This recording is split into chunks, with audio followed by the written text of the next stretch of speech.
أزمة. ازيك يا أستاذ جيوفاني؟ أخبار حواجبك إيه؟ تحية كبيرة للإديتور بتاعنا أستاذ جيوفاني، زيه كده إن شاء الله أنا وهو بإذن الله قفص واحد بسبب الفيديوهات الجميلة اللي إحنا بنعملها أسبوعيا. دوس يا ابني على الاشتراك الله يكرمك، ابدأ الحلقة.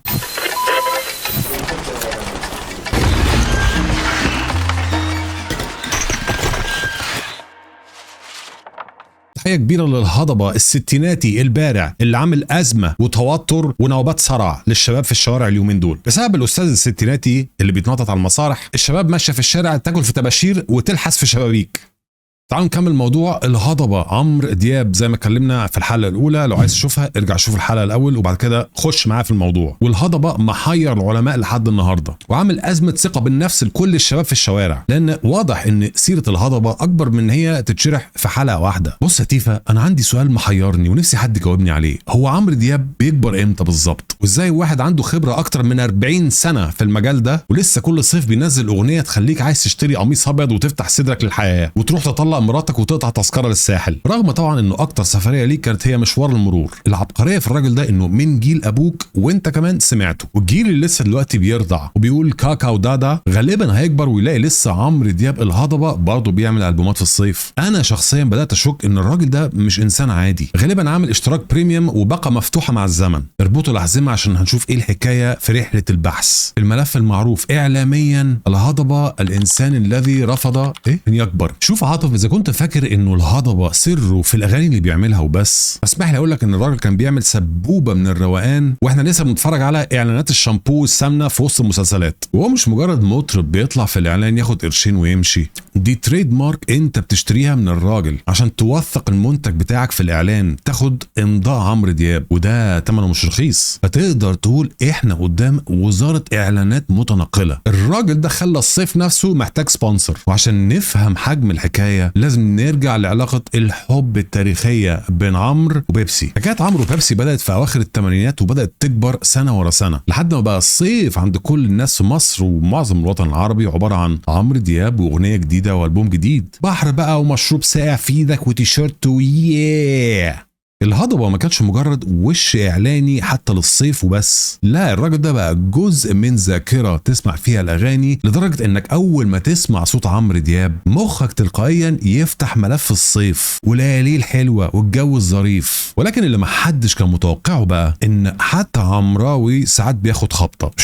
تعال أعرفك العبارة بيني وبينك. في 2021 جت غمزة ستروين اللي قلبت الدنيا. إعلان كان المفروض يظهر إمكانيات العربية، لكن لقطة تصوير ست ماشيه في الشارع من غير علمها قلبت السوشيال ميديا. هو التصوير لما كان في بيتها الخاص؟ طب كانت بتطبخ ولا حاجه لجوزها او قطعنا عليها حبل افكارها في الحمام يا سيدي؟ ما ست ماشيه في الشارع ما نصور يا سيدي، مش مشكله، خدوا يا سيدي رقم تليفونها واسمها وابعتوا لها فلوس. لكن تقلب السوشيال ميديا؟ طبعا الحاجات دي ما تحصلش مع واحد زيي ولا واحد زيك، مع كل احترامي ليك يعني يا استاذ عاطف، لكن تحصل مع الهضبه. في لحظات الاعلان اللي كان المفروض يبقى اعلان عن تكنولوجيا جامد وعربيه جامده اتقلب لفوضى ومعركه كبيره، والناس بدأت تتكلم عن الخصوصية والتلصص. ايه الخصوصية؟ حضرتك معظم حياتك اونلاين، وانت كمان معظم حياتك اونلاين. البوستات والانستجرام والتوك تيك توك مش مهم، المهم ان الشركة جالها صداع ووجع دماغ واضطرت تعمل اعتذار رسمي وسحبوا الاعلان. الواقعة دي اثبتت حاجة مهمة جدا، ان الحاجات اللي كانت ممكن تعدي زمان بضحكة او افيه بقت النهاردة تتحسب اوفسايد، لان الجمهور الايام دي بقى تاتش قوي وبيخاف على كل حاجة وبيقلق من اي كلمة غلط تتقال، واي تفصيله انت تقولها بطريقه مش كويسه او غلط، يعني بدل ما تقول مثلا راجل مليان تقول عليه فات هتروح ورا الشمس. ولكن الغريب بقى ان موضوع الاعلان والهوجه الكبيره دي ما اثرش على الهضبه في حاجه. بعد اي ازمه او جدل او حتى مشاكل في الاعلان زي ما شرحت لك دلوقتي، برضه هتلاقي الاسماء الكبيره والشركات المعروفه بتجري ورا عمرو دياب، لانه هو نفسه اعلان، هو نفسه براند كبير، لان عمرو معاه الوصفه السحريه للترند. ونقولها من الاخر بقى يا تيفا، سواء اختلفت معايا او اتفقت، فعمرو دياب بالنسبه لشركات الاعلان فرخه اللي لسه بتبيض ذهب. مجرد ما اسم عمرو دياب يتحط على اي اعلان الناس تتكلم والسوشيال ميديا تزهزه والمنتج ياخد اللقطه. عشان نبقى عارفين الشركات في الاخر ما بتبيع لناش منتج او مشروب او عربيه، الشركات دي بتبيع لنا فيلينجز، الاحساس اللي انت بتشتريه، الاحساس بالبراند، الاحساس بالمنتج والحب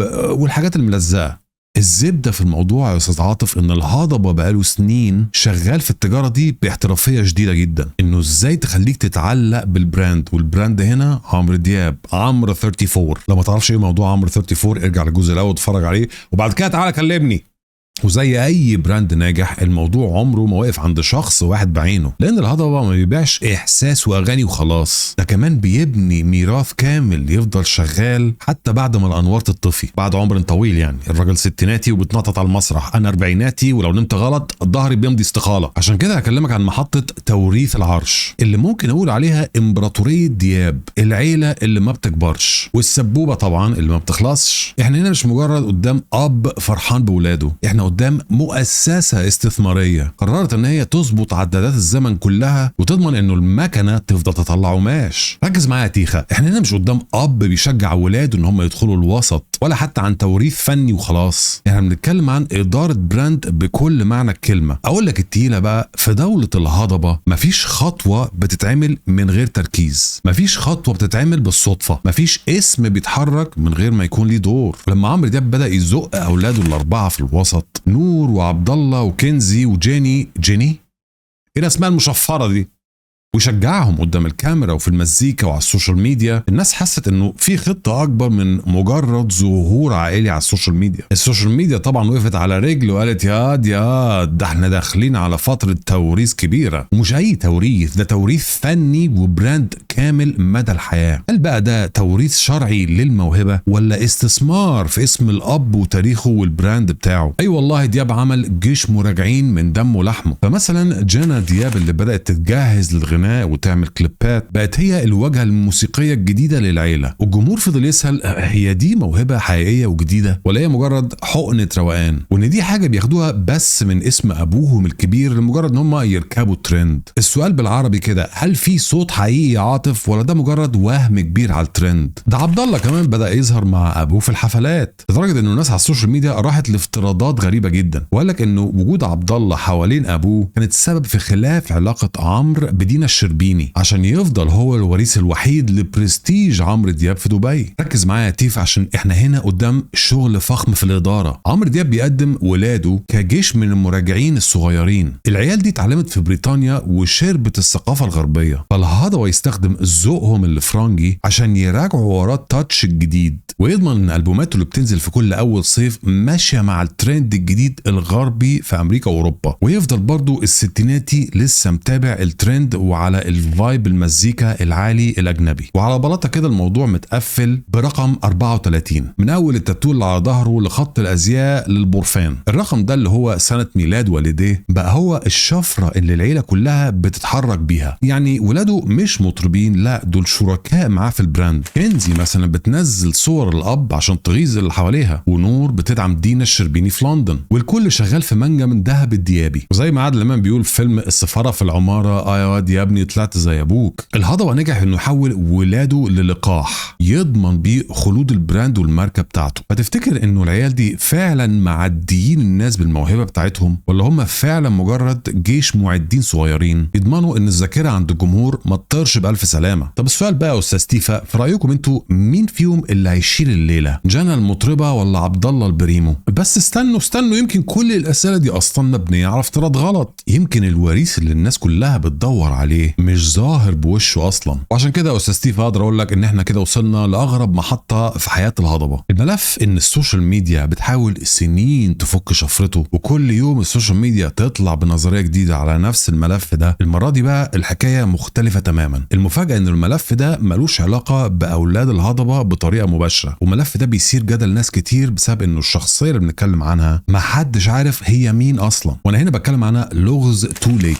وهو ده عباره عن مطرب حب يخبي وشه، ولا القناع اللي معمول مخصوص عشان يلبسه تو ليت. وطبعا اول ما الانترنت يشم ريحه غموض في الموضوع فورا يشتغل قسم نظريه المؤامره. بغض النظر عن رايي الشخصي والتحفظات اللي عندي بالنسبه للماسكات والمغنيين اللي يلبسوا ماسكات في الشرق الاوسط، بعض الناس بقى تربط ما بين تو ليت وعبد الله دياب، خصوصا بعد ظهوره مع عمرو دياب في اعمال زي وياه. والناس قالت انه الستايل بينهم في الاغاني قريب قوي، وحتى في حركاتهم شبه بعض. ناس قالت ان ده ده عبد الله دياب متخفي ورا القناع، وناس تانية بتقول لا، واحد منهم الاديتور بتاعي، وتقول ان ده مشروع متأسس من سنين وكان جاهز عشان يطلع في الوقت المناسب. طب ازيد لك الطينه بله، الخيال راح لابعد من كده. طالما عمرو دياب داخل في مشاريع تكنولوجيه وذكاء اصطناعي، يبقى ليه لا؟ يمكن يكون بيجهز نسخه جديده من البراند تفضل مكمله معاه حتى بعد ما يسيب المسرح. بس خلي بالك، كل ده كلام متداول ومجرد نظريات منتشره على السوشيال ميديا. ايه علاقه تو ليت بعمرو دياب وانه ده ممكن يكون عبد الله دياب؟ مفيش اي اثبات ولا دليل. ولكن السؤال اللي يخلي الناس ترجع كل شويه للموضوع ده هو الغموض والماسك اللي ملبوس. ده معمول بالصدفه ولا جزء من لعبه ماركتينج وادفرتايزنج؟ وده يخلي الاسم الشخص اللي الناس بتتكلم عنه يفضل دايما حاضر وموجود، وفي الاخر كل واحد يوزن الكلام بعقله. ولا ترى احنا قدام لغز الناس هي اللي كبرت حجمه من غير داعي؟ والله يمكن بعد كام سنه نكتشف ان كل ده كان هبد، ويمكن نكتشف انه الناس كانت شايفه الحقيقه من اول يوم. من هنا بقى لوقتها الماسك هو اللي يكسب. بس طبعا احنا خلينا نكون متفقين انه عمرو دياب شخص مختلف تماما عن اي مغني او ارتست تاني في الوطن العربي ويمكن في العالم. عشان كده ناجح ومكمل لقدام هو وعيلته واولاده، لانه مع دخول الالفيه الجديده قرر يدينا حقنه استجمام. في سنه 2000 طلع باغنيه بعترف وقدم فيها شكل السلو الغربي ولكن بروح وكلمات عربيه، فحركه خلت ناس كتير تبص لبعض، هو الراجل ده مخبي ايه تاني؟ والموضوع ما وقفش لحد هنا. في 2001 دخل معمل الموسيقى بتاعه وطلع لنا ولا على باله. انا بعتذر لان انا صراحه بطلت اسمع عمرو دياب من وقت سن الرشد، ودي كانت خلطه موسيقيه غريبه على السوق في الوقت ده، والموال والروح الشرقيه حاجه كده ما كناش متعودين عليها. وحتى جاب رابرز اجنبي يشاركوا معاه في الاغنيه، وكانوا بيقول للناس كلها احنا هنلعب في ملعب العالمي كله. نقولها من الاخر يا تيفا، عمرو دياب عمره ما كان بيقلد الغرب وخلاص، هو كان بياخد منهم الفكره ويرجع يطبخها على الطريقه المصريه. شويه ايقاعات غربيه عليهم لمسه عود، جيتار اسباني، بيانو، كل اللي قلبك يحبه في لفه واحده. تحس ان هي ورشه مزاج صيفي متصنفره، سوبر لوكس. والنتيجه انه اول ما تشتغل الاغنيه تعرف على طول ان دي ريحه الهضبه. عشان كده كتير من الناس بيوصفوا انه عمرو دياب من اهم الناس اللي صنعوا الموسيقى المتوسطيه الحديثه، لون موسيقي لا هو غربي بالكامل ولا شرقي بالكامل، ولكنه خليط خاص بيه. وده كان السبب انه اغانيه تخرج بره حدود مصر والعالم العربي وتطلع للعالميه. ده بالعكس اتعمل منها نسخ وترجمات بلغه اجنبيه، وبقت الحان وبتتسمع في اماكن تانية، ومغنيين تانيين يطلبوا يغنوا الاغاني بتاعته في اماكن وبلاد عمر ما كان حد من المصريين يتوقع انه الناس دي تطلب حقوق الغنى. يعني لما تسمع نور العين او تملي معاك، انت مش بتسمع مجرد اغاني صيفيه وخلاص، انت بتسمع مشروع فني قدر يتخطى الحدود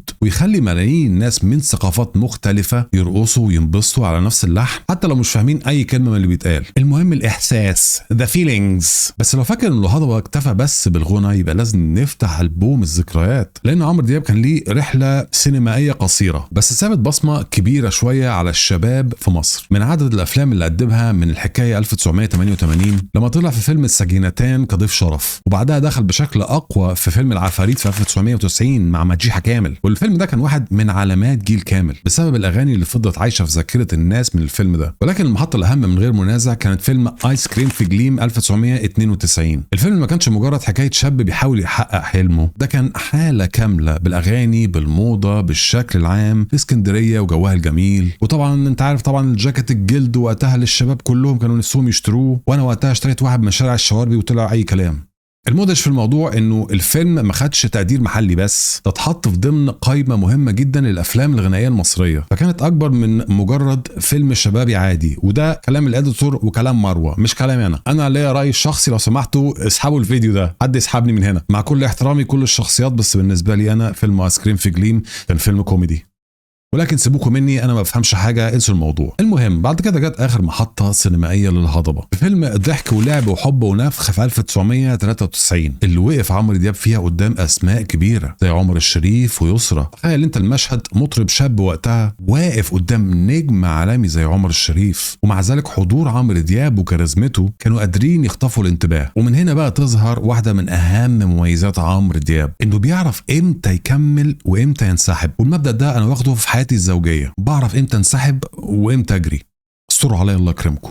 الراجل فهم بدري انه مكانه الحقيقي مش على شاشة السينما ولكن على عرش الفن، فبدل ما يشتت نفسه ما بين التمثيل والغناء قرر يركز كل مجهوده في حاجة واحدة، والحاجة دي هو اللي بيعرف يكسر فيها الارقام كل شوية وبقوة. ومن ساعتها عمرو دياب قفل باب السينما وقرر يكرس نفسه للمشروع الاكبر وهو مشروع الهضبة. والسؤال هنا ليك كمستمع او مشاهد، هل السينما خسرت فنان زي عمرو دياب؟ ورأيي الشخصي مش مهم في الموضوع، ولا كان القرار الصح انه عمرو ينسحب من السينما ويركز في الهضبة؟ كلنا نتفق على حاجة واحدة، ان عمرو ما كانش مجرد وان مان تريب او وان مان هيت، ده كان هيتات مستمرة طوال السنين، فضلت اغانيه موجودة في ذاكرتنا ولحد النهارده ناس كتيرة بتسمعها. بس عشان عمرو دياب هو فعلا نمبر 1 بالارقام والحقائق مش بلطجة زي بعض الناس، ابدع في اغانيه وفي البوماته لدرجة ان هي بقت واخدة جرين كارد في هوليوود. يعني بينما احنا قاعدين هنا نلم في اجراءات السفارة واوراق الفيزا، اغاني عمرو دياب ماشية بنظام التأشيرة الحرة. خد عندك مثلا فيلم الديكتاتور او ذا ديكتاتور، الراجل ساب مزيكة العالم كلها وقرر يظبط مود الفيلم كله على لحن حبيبي ولا على باله. وتخيل بقى فيلم كوكو العالمي، الشخصيات هناك كانت شكلها بتمسي على بعض بتملي معاك ونور العين. والموضوع مش واقف عند افلامه بس، ده الموضوع وصل لمسلسلات امريكيه اللي كنا بنتفرج عليها واحنا مبهورين، زي مسلسل مالكوم ان ذا ميدل، واللي برضه تلاقي فيه اغنيه نور العين طلعت فجاه في المسلسل. تحس ان الاغاني دي بقت النشيد الرسمي للروقان عندهم. ونقولها من الاخر بقى تيفا، انه عمرو دياب نجح بالفعل انه يخلي اغنيه زي تملي معاك ونور العين لباسبور رسمي عابر لقارات، وبقت اغنيه سفيره غير رسميه لمصر. وصلنا بقى للمحطه اللي الاعلام بيعشق يخليها احر من الجمر، محطه الفرعون والجواري، او بالبلدي كده النسا الديابي. احنا هنا مش بنتكلم عن مطرب بيغني لحبيبته وخلاص، احنا هنا بنتكلم عن نجم كل ظهور ليه وكل اغنيه ليه وكل صوره ليه بتتحول في ثواني لماده خام للاشاعات والتحليلات. وطبعا السوشيال ميديا بعدها يتقسم لمعسكرين فورا. عمرو دياب عنده قدره غريبه انه يخلي الناس تقرا رسائل ما بين السطور، اغنيه معينه تنزل، كلمه يتقال انه الكلمه دي او الاغنيه دي متوجهه لشخص بعينه، صوره معينه تنتشر يقولوا دي رد معين على حاجه معينه. فاكرين لما نزل يا اجمل عيون وعمل فرح عمده لبرج الحوت؟ وقتها ناس كتير اعتبرتها رساله مباشره لدنيا الشربيني. وبعد ما انتهت العلاقه بينهم في 2020 كل ظهور جديد للهضبه بيعتبر كانه رد، وكل ظهور مع موديل او شخصيه معروفه تبقى ماده جاهزه لمعجبينه. يا ترى يقصد مين؟ بيحاول يغيظ مين المره دي؟ وهنا طبعا اللعبه اللي الاعلام بيحبها جدا، والجمهور ما شاء الله هو اللي بيكمل القصه بنفسه. يعني الجمهور يعمل خناقات ويعمل ترند ويرد على نفسه ويتخانقوا مع بعض لوحدهم مع بعض، وعمرو يا عيني قاعد بيتفرج، وكل واحد يركب السيناريو اللي على مزاجه لحد ما يبقى الخبر او الاشاعه تبقى حقيقه وواقع، وعمرو ملوش اي دعوه. اما بقى الكلام عن دينا الشربيني وعمرو دياب انه ما كانش في بينهم علاقه رسميه او جواز رسمي، فده كان كله ليه علاقه بالحسابات الماليه والقوانين بخصوص الثروه، وفضل في تكهنات واشاعات بخصوص الموضوع ده فضلت منتشره على السوشيال ميديا. وطبعا الكلام ده من غير اي تاكيد ولا حد يثبت صحه الكلام، وكل واحد يبقى عنده راي على لبسه واكسسواراته لدرجه ان هم لازم يعملوا خناقه على السوشيال ميديا بسبب راي الناس وارائهم في اللبس وفي الاكسسوارات. زي كده بوستر البوم ابتدينا اكبر دليل على الموضوع ده. اول صوره نزلت الناس نسيت الالبوم ونسيت المزيكا وركزت في البوستر واللي عمرو لابسه وتفاصيل القميص المفتوح والساعات اللي هو لابسها تقريبا حقها فوق النص مليون دولار. بس بغض النظر عن الموضوع ده الناس بدات تقول انه عمرو دياب او الهضبه دخل على مرحله جديده من التحدي. وكالعاده صيف 2026 عمرو دياب قرر يرفع سقف الجدال، وعشان كده عمل موضوع ال3 ساعات عشان يشوف الناس حجمها ايه او اخرها ايه. وده يرجعنا بكل الانتقادات اللي بنسمعها للسؤال الاول اللي قلناه في الحلقه الاولى، هل عمرو دياب هو ملك خاص ولا ملك للشعب؟ ويرجعنا برضو لنفس السؤال اللي قلناه في الحلقه الاولى، هو عمرو دياب بيكبر في السن ولا بيصغر في السن؟ وايه سره في الحفاظ على نفسه وعلى جسمه بالصحه؟ والله احنا مش بننق، بس احنا بنحاول نعرف ايه السر في الموضوع. بس في الاخر كلنا بنتفق ان هو اسطوره، وفي الاخر لازم نعرف انه مهما كان ده برضو من مصر ولازم نفتخر بيه، وعندنا ذكريات كبيره جدا مع اغانيه والبوماته طوال السنين اللي فاتت. عموما قولوا لي رايكم في الكومنتات واشوفكم الفيديو اللي جاي.